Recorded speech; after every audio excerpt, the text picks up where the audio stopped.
আসসালামু আলাইকুম বন্ধুরা, কেমন আছেন সবাই? এটা আমাদের করমজা গাছ। আমি এখন আছি আমার বাসার সামনের সাইডে। এখানে আমার ভাই অনেক গাছ লাগিয়েছে। গাছগুলো অনেক সুন্দর হয়েছে। আম, কাঁঠাল, ফুল, ফল সবকিছুর গাছই আছে এখানে। আসুন আশপাশটা আপনাদের একটু ঘুরিয়ে দেখাই। এটা একটা সুন্দর ফুল গাছ, কিন্তু এটার নাম আমি জানি না। কেউ নাম জেনে থাকলে কমেন্ট করে জানাবেন। এই গাছে ছোট ছোট লেবু হয়েছে।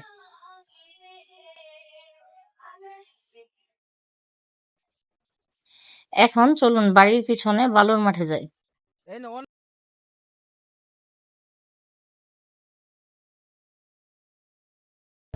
ঈদের সময় আত্মীয়-স্বজন সবাই ব্যস্ত, তাই কারো বাসায় যাওয়ার চিন্তাভাবনা এবার আর রাখা হয়নি। শুনো, এজন্য বাসার আশেপাশেই আমরা দুই টোনাটুনি ঘোরাঘুরি করছি। আমাদের এই এলাকাটা কখনোই নীরব থাকে না। ঈদের লম্বা ছুটির কারণে সবাই নারীর টানে যার যার বাড়িতে চলে গিয়েছে।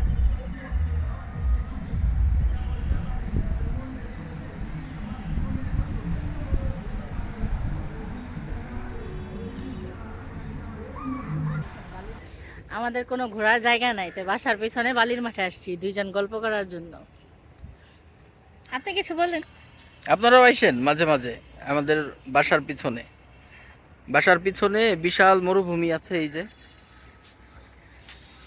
যদিও বা কাশবন আছে। ভুট্টা ক্ষেতটা দেখান মরা। ওই যে ভুট্টা ক্ষেত। এই ভুট্টা গাছগুলো যখন সবুজ ছিল তখন দেখতে আরো বেশি সুন্দর ছিল। সবাই ভালো থাকবেন, আর সময় সুযোগ হলে অবশ্যই আমাদের বাড়ি থেকে ঘুরে যাবেন। আসসালামু আলাইকুম।